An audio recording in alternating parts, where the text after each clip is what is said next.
Biblia. La Biblia es un compendio de 66 libros, pero es un solo libro. Fue escrito aproximadamente por 40 hombres de Dios, quienes hablaron, dice Primera de Pedro, siendo inspirados por el Espíritu Santo. O sea que no hablaron lo que les dio la gana.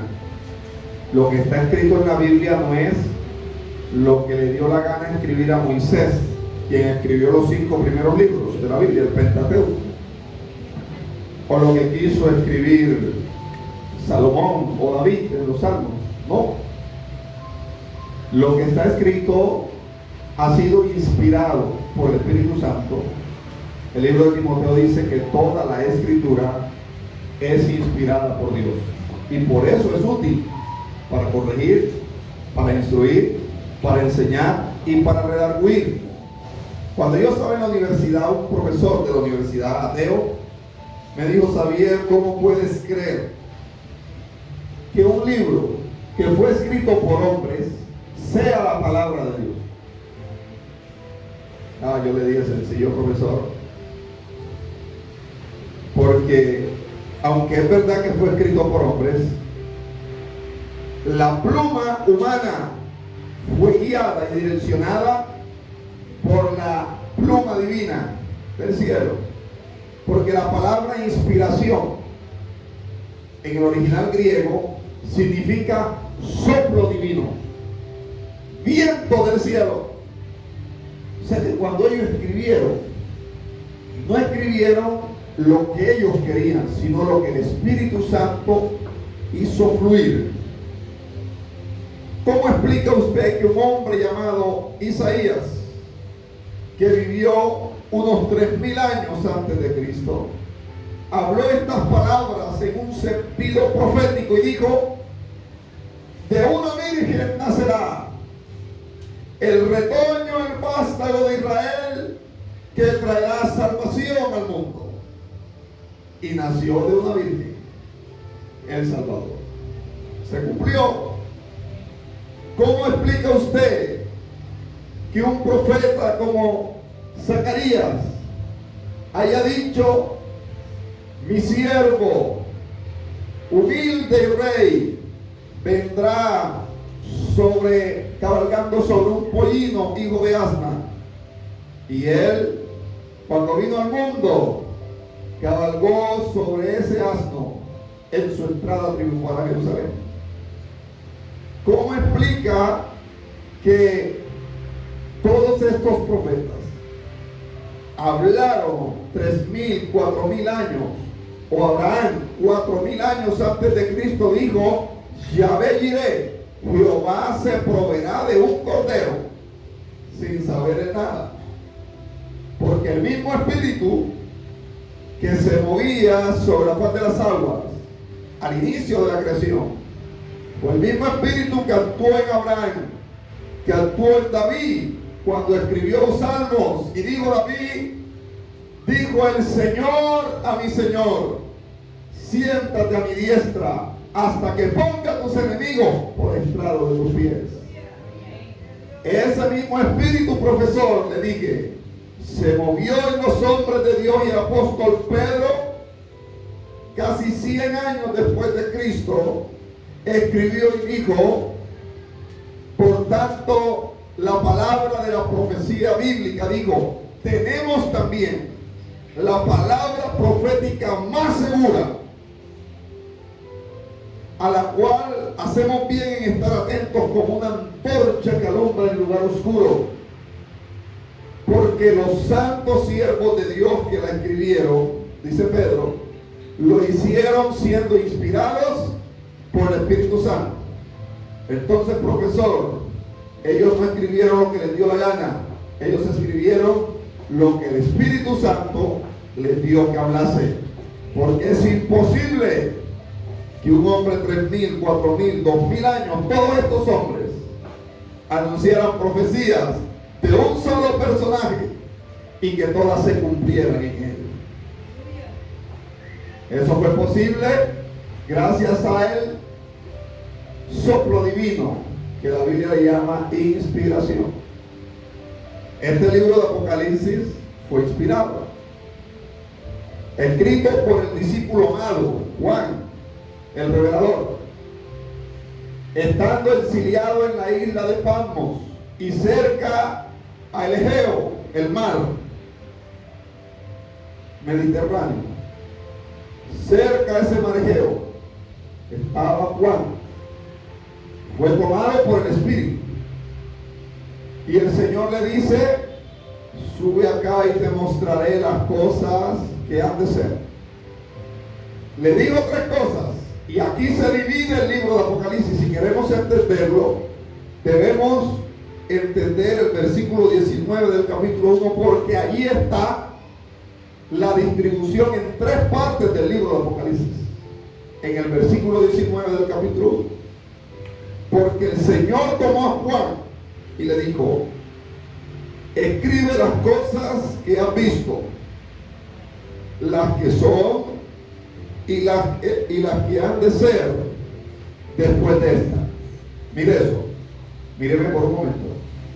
Escribe las cosas que has visto, eso es tiempo pasado.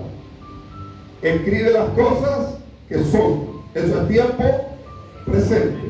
Y le dice: y escribe las cosas que han de ser después de eso. Esto es tiempo futuro. Entonces, aquí nos está dando la Biblia el primer parámetro. Las cosas que has visto que corresponden a el pasado son todo el capítulo 1 de Apocalipsis, desde el versículo 1 hasta el verso 20. Y se habla de Cristo, se muestra a Cristo resucitado, se muestra una visión del Hijo del Hombre y se muestra a Cristo como el que tiene las 7 estrellas en su mano y el que se mueve en medio de los 7 candeleros, que son las 7 iglesias. Y eso se llama en la teología bíblica Cristología. Esas son las cosas que han visto, que era lo que había visto Juan hasta ese momento, una visión gloriosa del Hijo de Dios. Corresponde al capítulo 1 de Apocalipsis y es Cristología. Escribe las cosas que son, ese es el presente, y era lo que se estaba viviendo en ese momento. Corresponde al capítulo 2 y al capítulo 3 de Apocalipsis, donde se habla de 7 iglesias que existían en el Asia Menor de la época, y que a través de estas 7 iglesias hay una representación de todo lo que ocurriría también con la iglesia cristiana del Señor Jesús. Y lo tercero, eso habla de ese segundo punto, las cosas que son, que es el tiempo presente, corresponde al capítulo 2 y 3 de Apocalipsis, y eso habla de eclesiología, porque es el estudio de la iglesia. Entonces, lo primero es Cristología, las cosas que han visto, pasado, y es el capítulo 1. Lo segundo es eclesiología, capítulo 2 y capítulo 3 de Apocalipsis, y corresponde a las cosas que son, es decir, el presente de ese momento que vivía Juan. Y ahora vienen las cosas que han de ser después de esto, es decir, lo que apunta al futuro. Eso se llama escatología. Y corresponde al capítulo 4, versículo 1, hasta el capítulo 22 de Apocalipsis. Entonces ya ahí tenemos un panorama claro. ¿Estamos o no estamos? ¿O se enredaron un poquito ya? Estoy tratando de ser lo más claro posible. Otra vez, en el capítulo 1, las cosas que has visto que son del pasado son cristología. Las cosas que son, que corresponden al tiempo presente, son eclesiología, son el capítulo 2 y 3 de Apocalipsis. Y las cosas que han de ser después de esta, que corresponden al futuro, van del capítulo 4 al capítulo 22 de Apocalipsis y se llama escatología. Es el estudio de los acontecimientos futuros. Y Apocalipsis es un libro de escatología.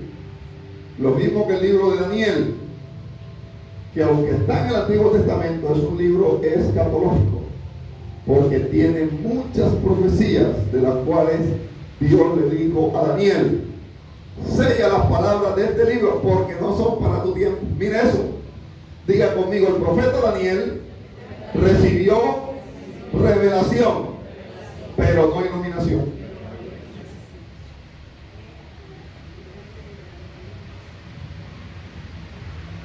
Amén, hermana Jerry. ¿Sabe que me gusta cuando se quedan así un poquito con... Y sabe que es lo chévere de estos mensajes, que usted se siente tan enredado que dice, la cosa está buena, no me voy hasta que me desenreden otra vez.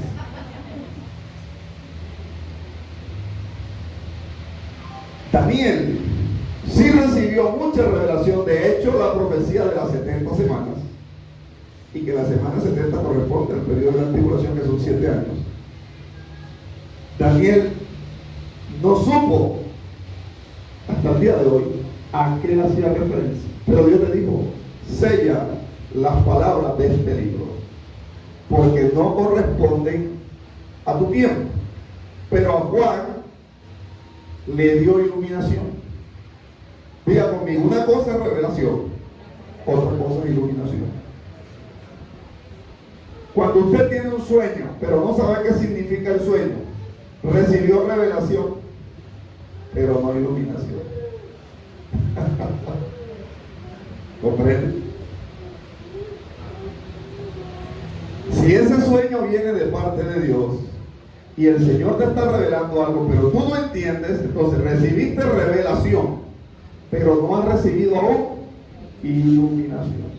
El faraón tuvo un sueño en la época de José, y Dios le reveló 7 espigas gruesas y 7 espigas delgadas. Le reveló 7 vacas gordas y 7 vacas flacas. ¿Ese sueño era o no era revelación de Dios? Lo era. ¿El faraón era un impío o era un cristiano? Era un impío. O sea que Dios también le puede revelar cosas a un impío. Le da revelación, pero no le da iluminación. La iluminación corresponde a los hijos de Dios. Gloria al Señor, porque corresponde a aquellos que tienen al Espíritu, que todo lo sabe, que todo lo escudriña y que todo lo ve. Así que el faraón tuvo que acudir a aquel que tenía el Espíritu de Dios. Y hoy el mundo tiene que acudir a los hijos de Dios para entender lo que está pasando, porque no se explica lo que está pasando. Nosotros sí lo sabemos. Y el reloj profético de Dios es un pueblo odiado durante los años, que es Israel. Israel es el termómetro con el cual Dios mide los tiempos de la humanidad. Por eso todo lo que ocurre allá nos compete. Gloria al Señor. Vamos a avanzar. Capítulo 4, versículo 1 dice: después de esto miré. Entramos en la parte escatológica. Y aquí una puerta abierta en el cielo, y la primera voz que oí, como de trompeta, hablando conmigo, dijo: sube acá. Eso es tipo del arrebatamiento de la iglesia. Sube acá, Juan, y yo te mostraré las cosas que sucederán después de estas. Gloria al Señor. Mire, Apocalipsis capítulo 3 versículo 20 termina con una puerta abierta en la tierra, y Apocalipsis capítulo 4 versículo 1 comienza con una puerta abierta pero en el cielo. Damos gloria a Dios por eso. Y este pasaje comienza hablando, capítulo 4 versículo 1, es un pasaje que es tipo del arrebatamiento de la iglesia, así que está en paralelo con lo que dice Primera de Tesalonicenses 4:16, que dice que el Señor mismo, con voz de mando, con voz de arcángel, con voz de trompeta, descenderá del cielo. Los muertos en Cristo resucitarán primero, y luego nosotros, los que vivimos, seremos arrebatados para recibir al Señor en el aire, y así estaremos siempre con el Señor. El capítulo 6 del libro de Apocalipsis, desde el capítulo 6 hasta el capítulo 19, si puede anote eso para que en casa ya lo sepa y le quede claro. Desde el capítulo 6 de Apocalipsis hasta el capítulo 19 es el panorama de lo que va a suceder en la tierra después del arrebatamiento de la iglesia. Corresponde a los 7 años de gran tribulación, que es la semana 70 de la que habla el libro de Daniel. Vamos a irlo desglosando del capítulo 6 al 19. Miren, en el capítulo 6, del verso 1 al 17, Juan ve el mundo gobernado por el anticristo. Y por eso habla de unos sellos. En el capítulo 7, del verso 9 al 17, Juan ve una multitud con vestiduras blancas, resplandecientes, con palmas en las manos. Y esa multitud es una multitud que fue salva durante la gran tribulación. Es decir, fueron convertidos después del arrebatamiento de la iglesia. Y ahí viene una buena pregunta para la iglesia. Luego que la iglesia sea levantada, arrebatada de esta tierra, las personas que se quedaron, ¿habrá alguna última oportunidad de salvación para ellas? ¿O no habrá ninguna? Una vez esté el anticristo marcando con aquella marca que habla la Biblia, el 666, en la frente o en la mano derecha, y ya hace poco tuvimos el COVID-19, ¿se acuerdan? Cuando yo llegaba a la empresa me ponían un aparatico para medirme la temperatura, en la frente o en la mano derecha. Yo decía, hay poder en la sangre de Cristo. Esto es un preludio de lo que viene. Hay tierra. Escucha a este predicador en esta mañana, porque usted necesita salvación si aún no ha recibido a Cristo. Porque lo que a nuestros ojos ya se ha visto es un preludio de lo que viene. Usted se puede burlar del evangelio, se puede burlar de los predicadores. De Noé se burlaron. Hermano Omar, bienvenido. Qué bueno que estés acá. Omar es el papá de Dairo. En la época de Noé se burlaron, decían que era un viejito loco. En estos días, el domingo pasado, el antepasado, los hermanos que salieron conmigo, mientras estábamos predicando, pasó un hombre en una moto ahí, no sé quiénes se dieron cuenta. La pastora Ruth hizo así, que estábamos como locos, porque estábamos predicando en las calles. Se puede burlar, búrlese. Un día la burla se le va a transformar en tristeza. ¿Y qué tristeza? Porque de Noé se burlaban, y Noé decía, entren al arca todos los días, viene un diluvio, entren al arca, entren al arca. La gente decía, este viejito se le corrió la teja, nunca ha llovido sobre la tierra, y este dice que hay un diluvio de 40 días, ¿está loco? Y nosotros hoy salimos y decimos, Cristo viene, y dice, desde que Cristo está viniendo, si me estuvieran pagando plata ya fuera rico. ¿Le han dicho? Cristo viene, arrepiéntete. Otra vez los locos evangélicos. Una vez seamos arrebatados, el mundo buscará lugares como este, que hoy algunas personas, aunque son invitadas, no vienen. El día que usted y yo seamos arrebatados, ya no estemos aquí, ese día van a venir. Pero este lugar va a estar solo. Al menos yo no estaré aquí. Estaré con mi Señor en las nubes de gloria. Y espero que ninguno de ustedes, que nos veamos, como dice aquella alabanza gloriosa, me verás en gloria. Me verás, me verás, me verás. Que pueda subir en el arrebatamiento. Hoy los que se burlan lo pueden seguir haciendo, pero cuando parten de esta tierra sin Cristo y llegan al infierno, hasta ahí llegó el ateísmo, hasta ahí llegó el humanismo, porque todo ateo que llega al infierno dice, Dios mío, ten misericordia, cuando siente el candelazo. En el infierno no hay un solo ateo. ¿Y sabe cuál es el lugar donde más oración se hace? Más que en la iglesia Casa de Vida. Oran más que nosotros. Las personas que están en el infierno están clamando a cada momento, Dios mío, ten misericordia de nosotros. Pero ya tuvieron la oportunidad, porque todo, quiero decirle, todo el que parte de esta tierra ha tenido oportunidad de escuchar a Dios, de escuchar su palabra y de ser salvo, pero ha rechazado o ha aceptado. Y la oportunidad es en vida. Es mentira que alguien muere y usted viene acá, Pastor Xavier, hagamos una oración por mi tío, por mi mamá que falleció, para que si su alma está por allí penando, Dios la lleve al reposo. Yo le voy a decir, es imposible. Número uno, la Biblia no nos manda a orar por los muertos. Número dos, la Biblia dice que la oportunidad es en vida. Por tanto, si oyeres hoy su voz, no endurezca tu corazón. El proverbista Salomón dice, por eso más vale perro vivo que león muerto. Porque mientras están en vida, hay esperanza. Y hay esperanza para ti en esta mañana. Pues escucha la palabra de Dios y crees con fe y eres salvo. Pastor, ¿y qué necesito para ser salvo? Si yo le dijera, debe ofrendar $1,000,000 de pesos en este canasto para ser salvo, ¿usted quería? ¿Lo haría? Hay personas en el mundo que lo harían, pero quiero decirle, no sirve de nada. Porque el dinero, por mucho dinero que pueda usted dar, no compra la salvación de su alma. La salvación es solo por fe. Hechos 16:31, el carcelero le preguntó a Pablo, ¿qué debo hacer para ser salvo?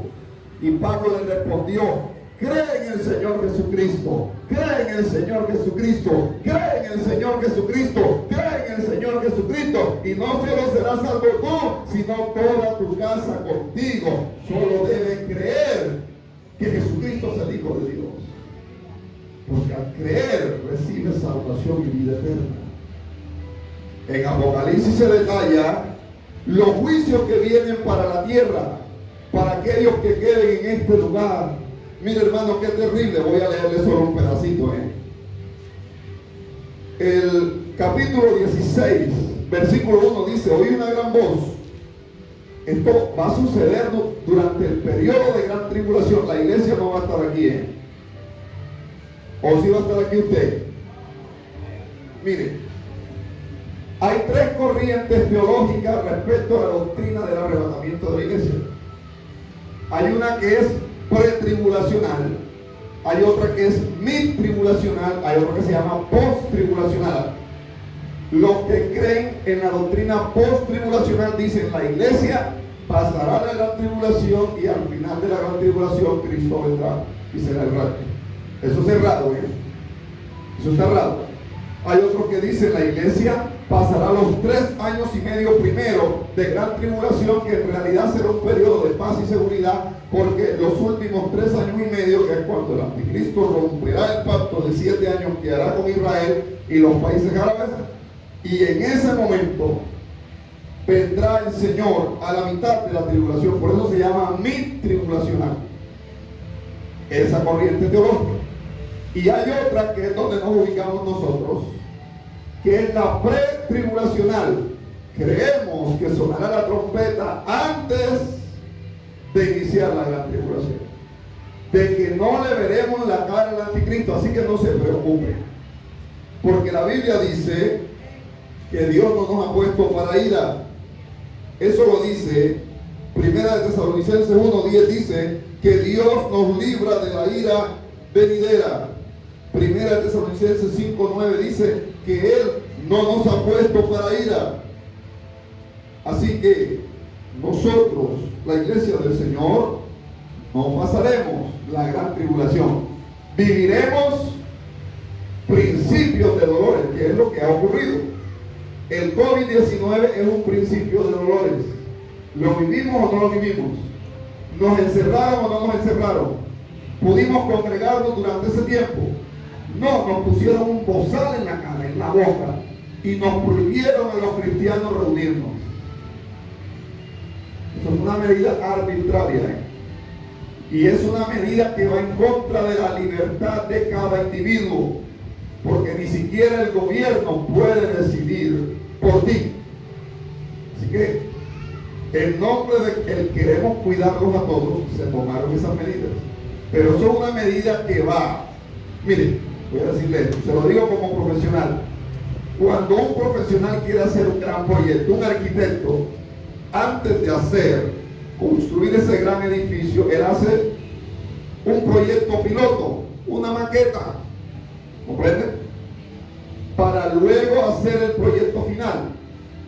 El COVID-19 fue una maqueta, fue un elemento preliminar, diagnóstico. Vamos a ver qué tan fácil o tan difícil está la humanidad de obedecernos a nosotros. Y se tomaron estas medidas a través de estos organismos unilaterales, la OMS, la ONU, que dicen que son los Estados Unidos, todas las naciones representadas en unidad, pero que toman medidas en nombre de todos nosotros y a ellos nadie los ha elegido. Esas son medidas arbitrarias, hermano. Y es lo que va a hacer el anticristo. Porque el anticristo, dice la Biblia, que nadie podrá comprar ni vender sino el que tenga el número de su marca. O sea que tendrá el control económico. Dice que exigirá adoración, se levantará contra todo lo que se llama Dios o es objeto de culto. O sea, que todas las imágenes del mundo que son objeto de adoración van a ser derribadas. Escúchelo. Hay gente que hoy no quiere eliminar, derribar imágenes en su casa, porque la venera, usted le prende una vela. Eso es respetable. El día que venga el anticristo las va a eliminar toda gente. Porque el Tesalonicenses dice que se levanta contra todo lo que se llama Dios o es objeto de culto. Las imágenes son objeto de culto. Las va a eliminar y él va a levantar una sola imagen, la cual se proyectará alrededor del mundo entero a través de la internet y exigirá que sea adorada. Y el que no lo adore será digno de muerte. Eso se llama control religioso. Y también tendrá el control militar. Mire, quien controla la economía, el poderío militar y los religiosos controla el mundo. Eso hará el anticristo. Y en el Apocalipsis 16:1, mire lo que sucederá a quienes queden en esta tierra. Verso 1, y una gran voz, Apocalipsis 16:1, desde el cielo, desde el templo de los 7 ángeles, ir y derramar sobre la tierra las 7 copas de la ira de Dios. La ira de Dios se va a derramar. Fue el primer ángel y derramó su copa sobre la tierra, y vino una úlcera maligna y pestilente sobre los hombres que tenían la marca de la bestia y que adoraban su imagen. La primera forma en que Dios mostrará su ira contra aquellos que lo rechazaron, que nunca lo aceptaron y que blasfemaron su nombre y que se unieron a la bestia, porque cuando una persona se deja marcar en la mano derecha o en la frente, ahora es propiedad del diablo, se ha vendido al bando contrario. ¿Comprende? Por eso Dios derramará su ira sobre ellos. La primera será una úlcera maligna. La segunda, verso 3, el segundo ángel derramó su copa sobre el mar, y este se convirtió en sangre como de muerto, y murió todo ser vivo que había en el mar. Hermano, esto es algo que cuando lo leemos genera tristeza en el corazón. Pero el mar entero en el periodo de gran tribulación se convertirá en sangre y morirán todos los peces, las ballenas, el pulpo, el camarón. Durante la gran tribulación no habrá más arroz con mariscos, no habrá sábado frito. Ese me gusta a mí, pero no estaré, gracias al Señor. Me lo comeré en el cielo, gloria al Señor. No habrá más pulpo asado, porque el mar se convertirá en sangre y morirán todos. Las bestias marinas. Verso 4, el tercer ángel derramó su copa sobre los ríos y sobre las fuentes de las aguas y se convirtieron en sangre. Morirá el barbudo, el bocachico, el blanquillo, el caimán, el cocodrilo, o el drilococo, como le dicen aquí en Barranquilla. No habrá agua para tomar. ¿De qué van a vivir, hermano? No tengo mucho tiempo para esto, pero uno de los 4 jinetes que ve Juan se llama hambre. Uno en la guerra, uno el anticristo, que es vestido blanco. Gloria al Señor. Eso está tan bueno, no tengo mucho tiempo para explicarle, pero de los 4 jinetes, el primero vestido de blanco, que es el anticristo. El segundo dice que es un caballo rojo. Eso simboliza sangre, guerra. El tercero es un caballo amarillento. El del hambre, luego de la guerra que viene. Hambre. Y si le agrega que se mueren los peces de los ríos y se mueren los peces del mar y no hay agua para tomar, ¿qué viene? Hambre. Escuche, el Dios de la vida ha levantado a su pueblo y no está aquí. ¿Qué reina sobre la tierra? La muerte. Por eso nuevamente, si oyeres hoy su voz, no endurezcas tu corazón. Yo no predico el evangelio porque no tengo nada que hacer. Yo no predico el evangelio porque quiero hacerlo, simplemente lo hago porque es una imperiosa necesidad. Lo que más necesita el mundo hoy escuchar es el evangelio. Por eso todavía tenemos que salir a las calles a predicar. Todavía tenemos que evangelizar al vecino. Todavía tenemos que invitar al familiar a la iglesia. Si usted no se siente capacitado para hablarle, para predicarle, tráigalo, que a mí no me da pena hablarle y decirle. Pero hay que hablar el evangelio. Versículo 5. Y oí el ángel de las aguas que decía: justo eres tú, Dios, oh Señor, el que eras y que eras, el santo, porque has juzgado estas cosas. Por cuanto derramaron la sangre de los santos y de los profetas, también tú les has dado a beber sangre, pues se lo merecen. Juicio viene para el mundo. Gloria al Señor. Pero hay un arca de salvación como en los días de Noé, y es Cristo Jesús. En Él puede escapar de la ira venidera. Verso 7. También oía otro que decía: el altar decía, ciertamente, Señor Dios Todopoderoso, tus juicios son verdaderos y justos. Verso 8. El cuarto ángel derramó la copa de la ira de Dios sobre el sol. Se la echó al sol, el cual fue dado quemar a los hombres con fuego. No que hoy estamos preocupados y que por el recalentamiento global. Pues lo que hoy se vive es solo un juego de niños, hermanos, porque lo que viene será que el sol quemará a los moradores de la tierra. Y los hombres se quemaron con el gran calor del sol y blasfemaron el nombre de Dios. No se van a arrepentir, no se equivoquen. No crea que las personas en este tiempo, viendo todos estos juicios, se van a arrepentir y van a clamar misericordia. No, van a blasfemar contra Dios. Lo dice Apocalipsis. Eso habla del estado degradante del corazón del ser humano. Ni siquiera así se arrepentirán. ¿Comprende? Blasfemaron el nombre de Dios al ser quemados por el sol. Blasfemaron el nombre de Dios que tiene el poder sobre estas plagas. Y no se arrepintieron para darle gloria a Dios. ¿Cuántos dicen gloria a Dios? Verso 10. El quinto ángel derramó la copa sobre el trono de la bestia. La bestia ahí es el anticristo. Y su reino se cubrió en tinieblas, o sea, la tierra. Y mordían de dolor sus lenguas. El anticristo también va a llevar gloria al Señor para siempre. Verso 11.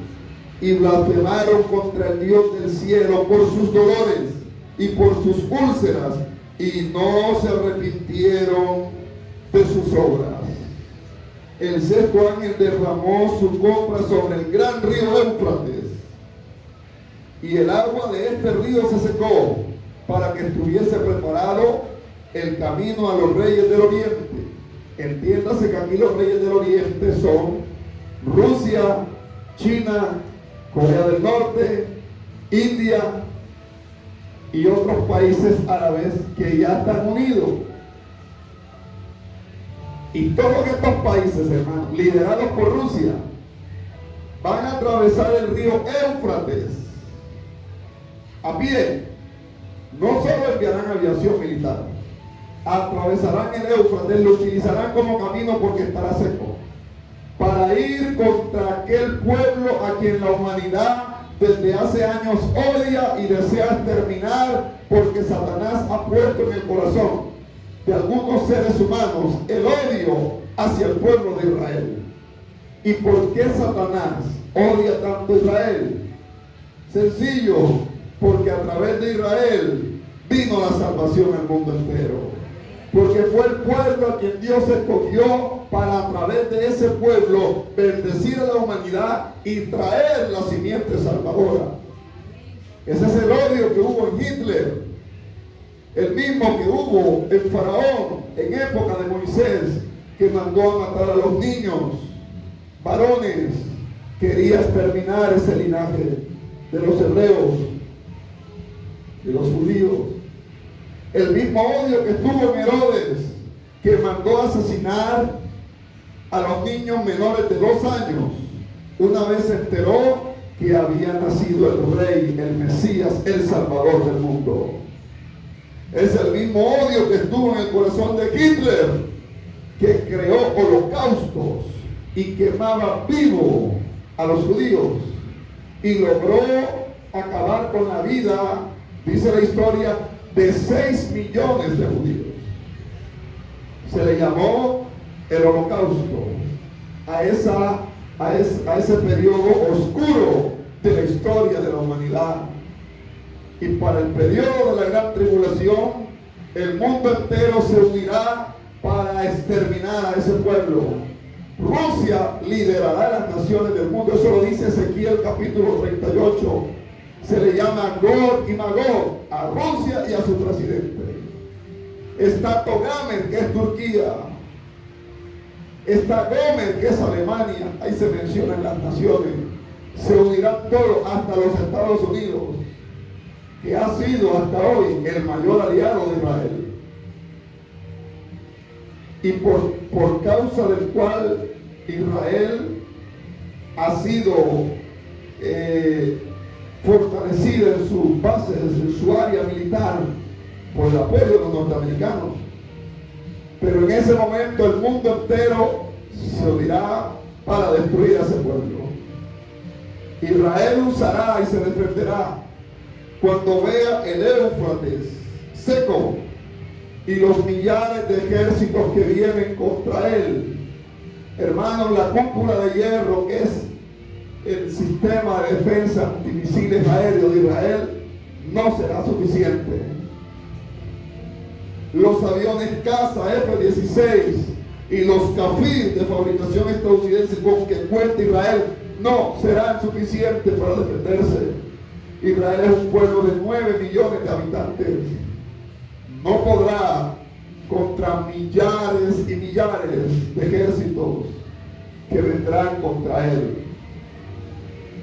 Y el anticristo será el primero en estar liderando esta rebelión contra ellos. Esto la Biblia le llama la batalla de Armagedón, porque se llevará a cabo en el valle de Megiddo. Y ese valle de Megiddo en hebreo es Armagedón. Será la batalla final. Y cuando la humanidad crea que va a poder exterminar al pueblo que nos dio a los patriarcas, al pueblo que nos dio los profetas, al pueblo que nos dio la Biblia, al pueblo que nos dio la simiente salvadora Jesucristo, cuando el anticristo y estos ejércitos crean que lo van a exterminar, ellos volverán su mirada a Dios y dirán: Hosana, Hosana, que significa salvación ya, salvación ya. Se cumplirá lo que dice Pablo en el libro de Romanos. Todo Israel se convertirá a Dios, se volverá a Dios. ¿Por qué se volverán a Dios? Al verse rodeados dirán: Mesías, ven ya, porque nos van a destruir. Y cuando clame, Él volverá en las nubes de gloria. En un caballo blanco vendrá. Aleluya. Usted y yo lo acompañaremos. Gloria al Señor para siempre. Él volverá y peleará con gran guerrero. La Biblia dice que destruirá al anticristo con el espíritu de su boca y con el resplandor de su venida. Lo destruirá a él y a todos los ejércitos. Millones de soldados quedarán en el Éufrates, muertos, y el Señor dirá a las aves de los cielos que sí quedaron vivas. Mire esto: el reino acuático fue destruido, pero el reino de las aves no fue destruido. El Señor dirá a las aves de los cielos: venid, reunir y comer sangre de reyes, cuerpo de reyes y de los poderosos, porque el Señor ha hecho justicia contra sus enemigos. Israel será salvo. Él vendrá, y eso se llama la segunda venida, porque el arrebatamiento se dará 7 años antes, donde usted y yo subiremos. Inicia el periodo de gran tribulación durante 7 años. Al final de los 7 años es la batalla de Armagedón, y en medio de esa batalla se da la segunda venida de Cristo, donde usted y yo vendremos con él. Destruirá al anticristo, destruirá sus ejércitos, y ahora se sentará en el trono de Jerusalén. Iniciará un periodo que Apocalipsis capítulo 20 le llama el milenio, que corresponde al último día, al día de reposo. Les enseñé a la iglesia que Dios al hombre le dio la tierra por 6 días, pero que para Dios un día es como 1000 años, y 1000 años como un día. Si nos dio la tierra por 6 días, porque el séptimo dijo Dios: es mi día, el día de reposo. A nosotros nos dio 6 días, y para él se reservó un día, pero cada día para Dios es 1000 años. Miren, desde Adán, la cronología bíblica, desde Adán hasta Abraham hay 2000 años de historia. Desde Abraham hasta Cristo y su nacimiento hay 2000 años de historia. Desde Cristo hasta nuestros días hay 2000 años de historia. ¿Cuántos años han transcurrido? 6000 años corresponden a los 6 días, a los que Dios nos prestó la tierra, porque Dios no le dio al hombre la tierra a perpetuidad, se la dio prestada, porque la tierra es de Dios. Salmo 24:1 dice: de Jehová es la tierra y su plenitud, el mundo y los que en él habitan. Pero el último día es de Dios, iniciará en ese momento. Al finalizar la batalla de Armagedón, Él vendrá con nosotros, se sentará en el trono de Jerusalén y reinará 1000 años en Jerusalén, y la tierra será restaurada, y por eso luego entraremos a la eternidad. Y Juan dice estas palabras en el capítulo 22: yo, Juan, vi un cielo nuevo y una tierra nueva, en los cuales morará la justicia para siempre. ¡Aleluya! Gloria al Señor para siempre. Oh, mi alma alaba al Cordero, porque las cosas cambiarán, y cambiarán para bien, iglesia. Será diferente, porque estaremos con Él para siempre. Por tanto, hoy es tiempo de salvación, puesto que todo esto viene para la tierra, y Dios te trajo en esta mañana para que escucharas esta palabra, sin importar si eres adolescente, joven, anciano, niño o adulto. Hay un alma para salvar, y Dios quiso plasmar en la Escritura todo lo que ha de venir como una advertencia para la humanidad, para que tenga claridad, y para que al oír su voz atienda al llamado. Por tanto, si aún no ha recibido a Cristo, hoy es su día de salvación. No se vaya de este lugar sin llevarse a Cristo para la casa. Inicie con Él una nueva vida. ¿Cómo así, Pastor Xavier? No una vida de religión, porque eso no tiene sentido, sino una vida de relación con Dios. Ese es el verdadero cristianismo. Póngase de pie a la iglesia y vamos a orar.